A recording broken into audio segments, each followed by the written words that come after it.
नमस्कार दोस्तों, मैं डॉक्टर विकास गुप्ता। आज संध्या hot springs health care Tattapani Rishi Jamadagni की तपोस्थली से आप सब लोगों का स्वागत करता हूं। आज की जो हमारी हेल्थ टिप का विषय है वह विषय है सोरियासिस। सोरियासिस एक ऐसा प्रकार का स्किन डिजीज है जिसके बारे में बहुत सारे लोगों को बहुत सारी मिथ्याएं हैं, और ये जो बहुत सारी मिथ्याएं हैं लोगों के बीच में, वह इस बीमारी को समझ नहीं पाते, इसके मूलभूत कारण नहीं समझ पाते कि ये होती क्या है। और जब आपको कारण और उसको समझने में तकलीफ आएगी तो आप अपने सही डॉक्टर तक नहीं पहुंच पाएंगे। जब आप डॉक्टर तक नहीं पहुंच पाएंगे तो उसका प्रॉपर उपचार नहीं होगा, और उपचार नहीं होगा तो ये स्वस्थता की तरफ नहीं जा पाएगी। सोरियासिस एक ट्रीटेबल बीमारी है।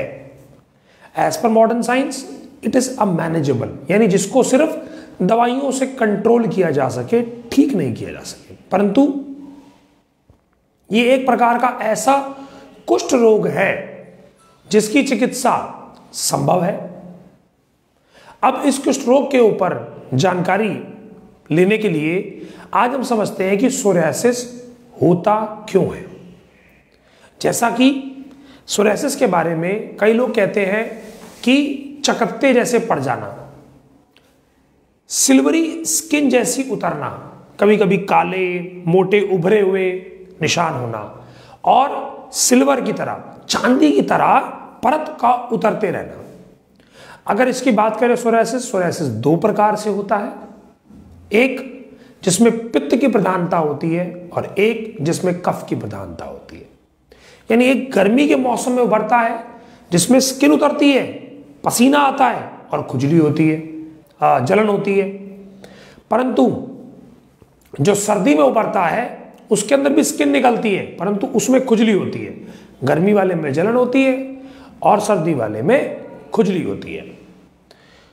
अब इसके कारणों के ऊपर अगर देखा जाए तो आचार्यों ने क्या कहा कि जब शरीर की रोग प्रतिरोधक क्षमता, वातज, पित्तज, कफज, तीनों प्रकार के दोष प्रकोपावस्था में हो जाते हैं अलग अलग मात्रा में, तो यह हमारे शरीर के दोषों को जो डिस्टर्ब होने के बाद उभर आते हैं। तो जैसे जैसे प्रक्रिया उभरती है, अगर पित्त प्रधानता से उभरा तो जलन ज्यादा होगी, अगर वायु प्रधानता से उतरी तो रफनेस, ड्राइनेस ज्यादा होगी, और कफ प्रधानता से उभरा तो खुजली ज्यादा होगी। तो आपको ये समझना, वैसे जो पेशेंट्स लगभग होते हैं उनमें जलन या खुजली ही पाई जाती है, और निशान जो है छोटा बड़ा उभरा हुआ गांठ की तरह टाइट मोटा निशान पड़ता है इसके अंदर। Auto immune disorder modern science में इसको कहते हैं, यानी जहां पर आपका खुद का इम्यून सिस्टम इससे लड़ने में असक्षम पाया गया। अगर हम बात करें इम्यून सिस्टम के कम होने की, तो देखने में तो आप स्वस्थ हैं परंतु अंदर इस त्वचा रोग से लड़ने में आपका शरीर असक्षम है। सोरियासिस एक ऐसी बीमारी है जो छूने से, टच करने से कभी भी फैलती नहीं है। यह उसी इंसान में होगी जिसकी रोग प्रतिरोधक क्षमता कम होगी, और ये अंदर से उभर के आती है। कपड़ों से छूने से सोरियासिस नहीं फैलती है। अब सोरियासिस के और कारणों में समझिए, जैसे कि मिथ्या आहार और विहार, यानी मौसमी भोजन ग्रहण ना करना, मीठा खाने के बाद सो जाना, सर्दी के मौसम में भी दिवा स्वप्न करना, और जो बताया गया कि जैसे आपने दूध, गुड़ और शहद ले लिया तो भी वो नुकसान पहुंचाएगा। इसी प्रकार से विभिन्न प्रकार के मिथ्या आहार विहार, जैसे मछली खा के ऊपर से दूध पी लेना, इसके कारण से भी सोरियासिस उभरती है। इसके अलावा जो आप समय पर भोजन नहीं करते हो, उससे आपका इम्यून सिस्टम दिन प्रतिदिन घटता जाता है। यानी नियमित भोजन ना करना, मछली खा के दूध पी लेना, नॉनवेज कोई भी आप खा रहे हैं उसके ऊपर आप दूध का ग्रहण कर रहे हैं। दूध से माना जाता है मिल्क से ये फैलती है, ये बात बिल्कुल सही है। लेकिन वो कैसे?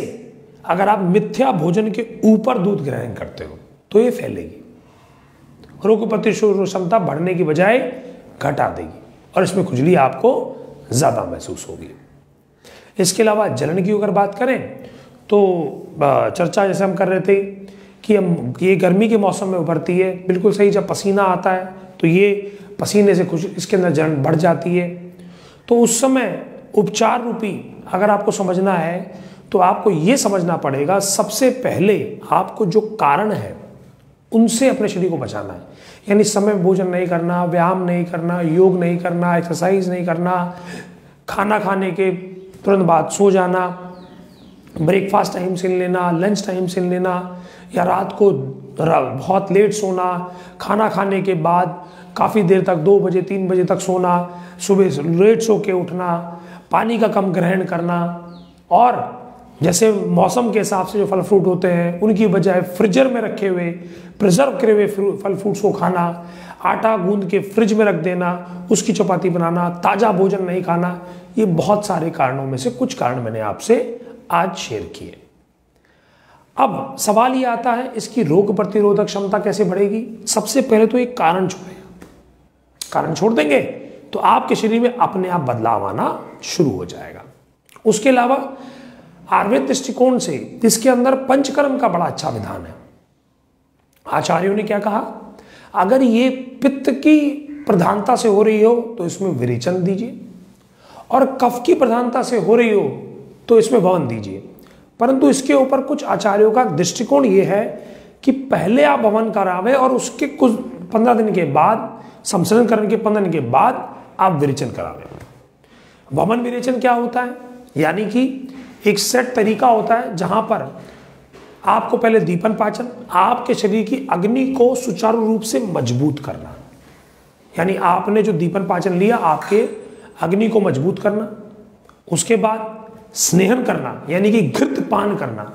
घृतपान यानी कि एक ऐसा घी जिसमें दवाइयों को तैयार किया गया, एक ऐसा घी जो दवाइयों को मिला के तैयार किया गया हो, वह घृत को डॉक्टर आपके वेट के हिसाब से 30 ml, 60 ml, 90 ml से 3 दिन के लिए पिलाते हैं। और उस दिन बड़ा परहेज आपको रखना पड़ता है, जैसे कि गुनगुना पानी पीना पड़ता है। शुरू के पहले दिन करीबन 3 घंटे तक, अगले दिन करीबन 4 घंटे तक, उसके अगले दिन 5 घंटे तक, और खिचड़ी दलिया ही या हल्का फल फ्रूट ही भोजन में ग्रहण करना होता है। उसके बाद पूरे शरीर का अभ्यंग होता है। अभ्यंग का मतलब शरीर का मर्दन करना, तेल लगाना नहीं, मर्दन करना, अच्छे से मर्दन करना। उसके बाद बाष्प स्वेदन यानी कि भाप को लेना, स्टीम बाथ को लेना, ये आपको लेना होता है। ये करीबन 7 दिन की प्रक्रिया रहती है। और उसके बाद वमन करवाना। वमन सुबह सुबह खाली पेट करवाया जाता है, मधुयष्टि फांड से या निम्बादि चूर्ण से, बदन फल के साथ में करवाया जाता है। और इस दिन जिस दिन वमन होता है, इस दिन हम जरूर दूध पिलाते हैं। यानी कि पहले दूध पिएंगे और फिर मधुयष्टि फांडा, यानी जो बढ़ाने वाला कारण है, पहले प्रकोप करवाएंगे, पहले बढ़ाएंगे और फिर निकालेंगे। इससे क्या होता है, आपके शरीर में जो घृतपान करने के बाद जगह जगह जो टॉक्सिन थे, जो पिघले थे, वह अभ्यंग करने के बाद, यानी पहले आपने घृतपान किया तो टॉक्सिन पिघल गए। अब क्या हुआ कि जब अभ्यंग हुआ तो वो सारे, या मर्दन हुआ, ये सारे टॉक्सिन जमा होके आपके कोष्ठ में यानी कि पेट में आ गए। अब जब ये वमन होगा तो ये सारे दोष, बढ़े हुए दोष, टॉक्सिन मुंह के द्वारा बाहर निकल जाएंगे। यानी अब आपका शरीर एक लोड से फ्री हो गया, एक भारीपन से आपका शरीर बच गया। आपको समझना पड़ेगा कि हमारे शरीर में जब बहुत सारे टॉक्सिन हैं जो सोरायसिस को पैदा कर रहे हैं, जब तक इनका उपचार नहीं होगा, हम कितनी भी जड़ी बूटी खा लें, कितने भी द्रव्य ग्रहण कर लें, हमारा पूर्ण रूप से उपचार करना थोड़ा मुश्किल है और थोड़ा असंभव रूप में है। इसके अलावा लेकिन मैं घर के लिए जरूर बताऊंगा, जो लोग अभी वमन या विरेचन लेने की स्थिति में नहीं है, वह लोग क्या कर सकते हैं, आप अपने जीवन काल के अंदर उन जख्मों को गौमूत्र से धोएं, गौमूत्र से धोएं। अगर मैं बात करूं ऋषि जमदग्नि ने जो हमको एक जिसे कह सकते हैं प्राकृतिक एक ऐसी गिफ्ट जिसे आप कह सकते हो या प्रभु द्वारा दिया हुआ प्रसाद कह सकते हो आप, उन्होंने दिया है कि ये जो तत्ता पानी में जो पानी निकलता है, यानी जो पानी के चश्मे हैं, इनके अंदर हाई क्वालिटी ऑफ अल्कलाइन है। जैसे गौमूत्र में हाई क्वालिटी ऑफ अल्कलाइन है, ऐसे ही उस पानी में हाई क्वालिटी ऑफ अल्कलिनिटी है। अब आपके शरीर के अंदर ये समझना पड़ेगा, अगर ऑटो इम्यून डिसऑर्डर है तो शरीर दिन प्रतिदिन अंदर ही एसिडिक होता जा रहा है, यानी कि वह धीरे धीरे उसके सेल्स घट रहे हैं, कमजोर हो रहे हैं, मर रहे हैं। लेकिन अल्कलाइन होने से आपके शरीर के अंदर वह मरण बंद होगा और जो उत्पत्ति होगी नए सेल्स की, वह समर्थवान शक्तिवान पैदा होगी। तो जो मैंने आपसे चर्चा करी कि जो पानी की अगर मैं बात कर रहा हूं कि जो तत्ता पानी का जो पानी है उसमें अल्कलिनिटी के अलावा और क्या है, जैसे कि गंधक रसायन। गंधक रसायन, आपको रसायन की आवश्यकता है, तो जो लोग घर पे हैं वह 2 गोली सुबह और 2 गोली शाम को गंधक रसायन को लें। और महामंजिष्ठादि काढ़ा साथ में पिए, 4 चम्मच सुबह और 4 चम्मच शाम को। इसी के ऊपर तत्व पे कराएं तो महामंजिष्ठादि काढ़ा की बात करें तो तत्ता पानी में हम लोग जो काढ़ा बनाते हैं वह ऋषि जमदग्नि के तपस्या से उत्पन्न हुए प्रसाद से ही हम इस काढ़े को बनाते हैं। इससे फायदा क्या होता है, एक तो प्रभु की कृपा उसमें जुड़ जाती है, दूसरा फायदा क्या होता है कि उसकी जो औषधीय तत्व हैं उनकी पावर बढ़ जाती है। क्यों? क्योंकि इस पानी के अंदर सल्फर की बहुत अच्छी क्वालिटी है, गंधक आप सूंघ सकेंगे, इतनी अच्छी क्वालिटी है। तो ये गंधक क्या काम करता है, दवाई की एफिकेसी, उसकी क्षमता, उसको बढ़ा देता है। इसको बढ़ा देने से क्या होगा कि जो दवाई बहुत लंबा समय ले रही है कार्य करने में, बहुत कम समय में एक सुचारू और उत्तम काम कर जाएगी।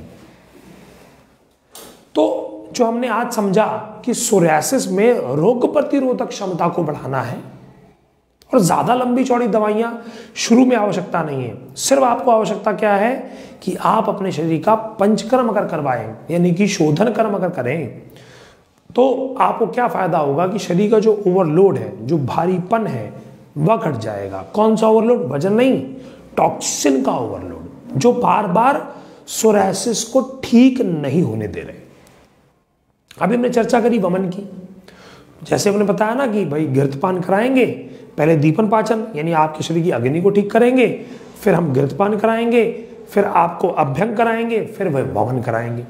तो ऐसे ही वमन कराने के बाद करीबन 14 दिन का समसजनकरण होता है, जिसके अंदर आप बिल्कुल ही हल्का भोजन, पेय, इसका क्या कहते हैं, मंड पेय विलेपी, इसके अंदर दिया जाता है। मांड, चावल की मांड का पानी, फिर पेय बनाकर और फिर विलेपी बना के दिया जाता है। ऐसा हम 14 दिन करते हैं।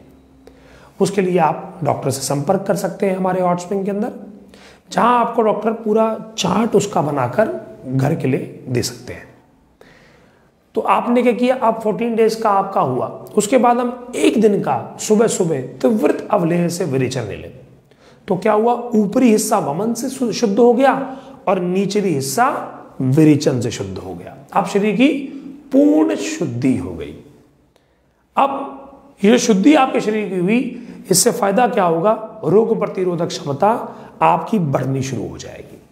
यानी जब रुकावटें दूर, तो आपका शरीर उभरना शुरू होगा।